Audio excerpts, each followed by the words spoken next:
sometimes still get scared. I don't know what I'm doing.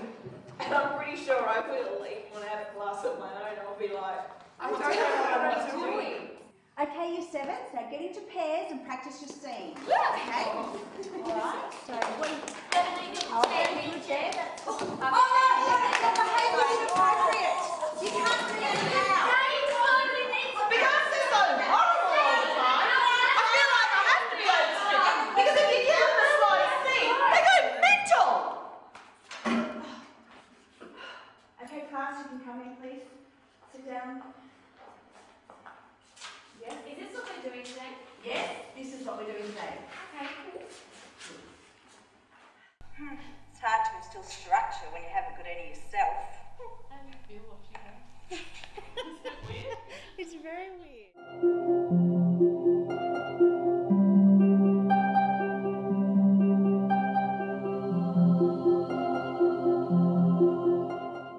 I remember the first time I questioned if I really wanted to be a teacher.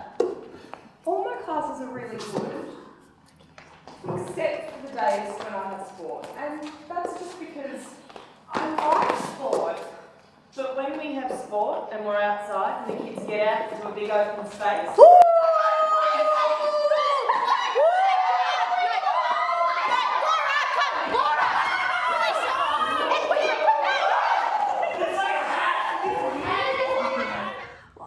I look at graduate teachers now, and we do a full-time CRT role at our school, and that's a graduate teacher. And I look at them and I think, that was me. I definitely didn't have a work-life balance in those early years. I was trying to keep my head above the water. What is teaching and all that sort of stuff? In the moment, I thought I had a work-life balance. But in hindsight, I was way too focused on work. I mean, it took all my time and thoughts and everything. These. Oh my So goodness. that's the first one. Yeah. What do you see now? Probably more students, maybe? Yeah, look how teacher-centered that first one is, because it's all about trying to work out what you're bloody doing. Oh, and open. That open plan teaching, that was just ridiculous in the end. There was one time when I was trying to teach dance theory and someone else in the next room was trying to teach Japanese, and then someone else in the next room is trying to teach Chinese or something, that like whatever was happening. Anyway, long story short, that school now has walls. We had a really difficult cohort and I got brought back up to grade 6, so I ended up having that cohort in 1, 2, 3, 4 and then 5, 6. I was never going back once I walked out that door. It was just too horrible. Some terrible things happened at the end of the year. I lost another student in November. And yeah. It probably almost killed me. There was this one kid at school who had a real tough home life, having him removed from his home and everything. Yeah, that's why I got brought back up to have him again in grade 6. That was really hard, but he's probably by far the most resilient kid I've ever taught.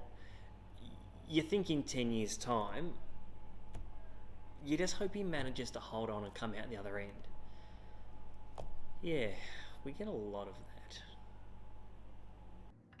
I had a target on my back from leadership and I just couldn't do anything right. So yeah, I'm not one to blame out. Like, I have a pretty high internal locus of control, but it was like, I can't win. Like, I could give you my kidney and I would have given you the wrong kidney. Like, it's just, you know, when there's no point, when you can't change anything. I think maybe 5th year of teaching, I'm speaking all over the place, so I'm just trying to be honest so you get an accurate picture. Probably like what I was saying to you in my first year, I do teach a little bit differently and like to do things a little bit differently, and the expectations I placed upon myself at the time, it got to the point where I probably had a mental breakdown and had 2 weeks off teaching, where I thought if I could manage picking fruit on a farm for the rest of my life, then that would be great. But I managed to pull myself together and carry on. So yeah, that mental health thing probably came to a head in 5th year. I was thinking about work-life balance, especially because lots of people talk about it these days.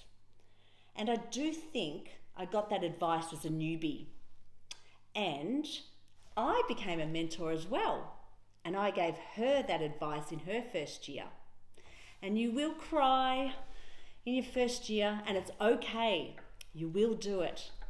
And I think it was just don't stress.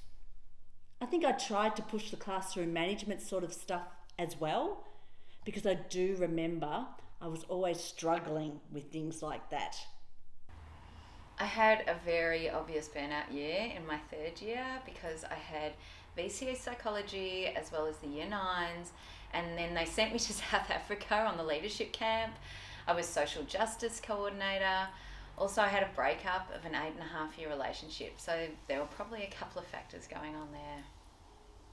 I think I would have had a breakdown no matter what. I was putting too high expectation on myself. We're into day 3 and I was getting upset. So I was on the middle school campus, which is lovely, with like these beautiful kids, and they're just such a contrast to like the hell that I was experiencing at my first school, where like I was being told to like kill myself. I was going home crying every single day. So really it's just going from one extreme to another, really.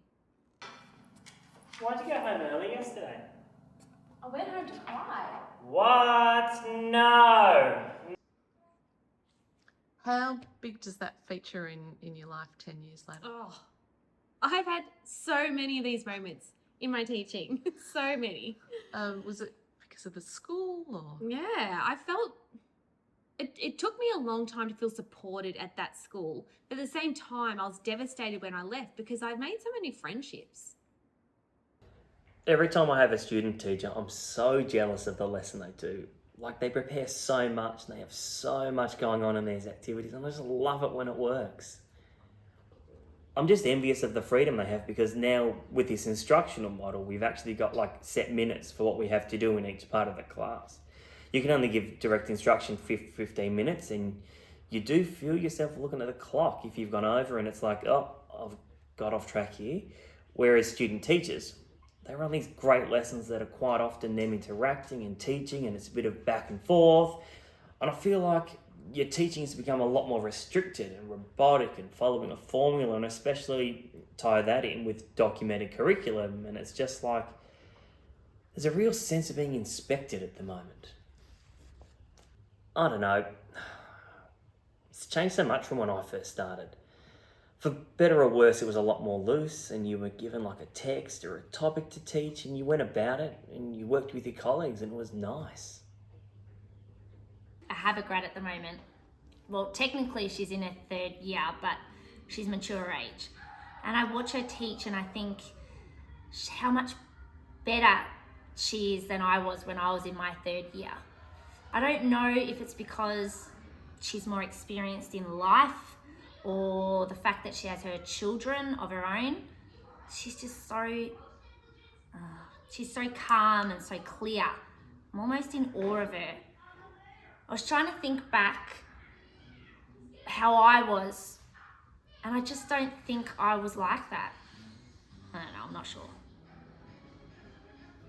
I feel like they all cope pretty well.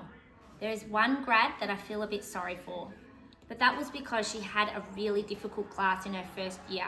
She had some pretty severe behavioural issues.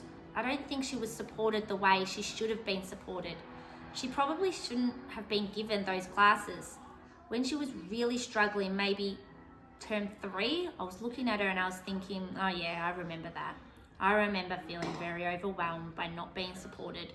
But that was my first year. My first year, I didn't feel very supported by my team at all, and that was really, really hard. Yeah. So yeah, do you remember what it was like to be that first year teacher? I remember it like it was yesterday. In fact, I've got all my photos from every single class. I'm going to go and get it. It is so much harder being a graduate teacher this year versus when I was a graduate in 2011. God help you, like the kids' needs could not be higher.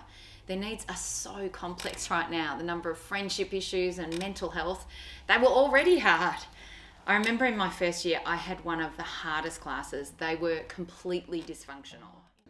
I had heaps of naughty boys. He was naughty. He was naughty. He refused to work. He was really naughty. He was ASD, autistic, and his mum didn't believe that he was autistic, but the grandma thought that he was, and he had to have an aide all the time. This one had family issues, and by the end of the year, I'd actually got him into counselling because things had just blown up. He had bad anxiety. He was really naughty.